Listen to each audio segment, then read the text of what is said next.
kuwa rahisi na haijawahi kuwa rahisi kupona changamoto ya kisukari, kwa sababu watu wengi wamekuwa wakitumia dawa za kushusha kisukari na sio kutibu chanzo cha tatizo la kisukari.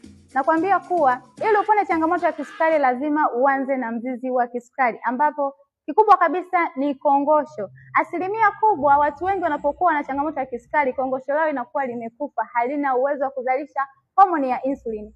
Insulini ndio homoni pekee ambayo huwa inaenda kubalance level ya sukari kwenye damu, na hapo ndio mtu anaweza kusurvive. Kwa hiyo asilimia kubwa unapoona sukari yako inapanda, inazidi kupanda, maana yake ni nini? Kongosho lako halina tena uwezo wa kuzalisha homoni ya insulini, na ndio maana hospitalini unapewa dawa za kushusha sukari na sio kutibu kisukari chenyewe. Kwa hiyo sasa mimi kupona changamoto yako ya kisukari kwa kutumia Kongosho Package ambayo itaenda kutibu kongosho lako moja kwa moja. Ninakuhakikishia kuwa una uwezo mkubwa kabisa wa kupona changamoto yako ya kisukari kama utatibu kongosho lako. Hivyo basi chukua namba yangu, nitafute niweze kukusaidia kuondokana kabisa na changamoto ya kisukari bila kutumia dawa za hospitali. Karibu sana.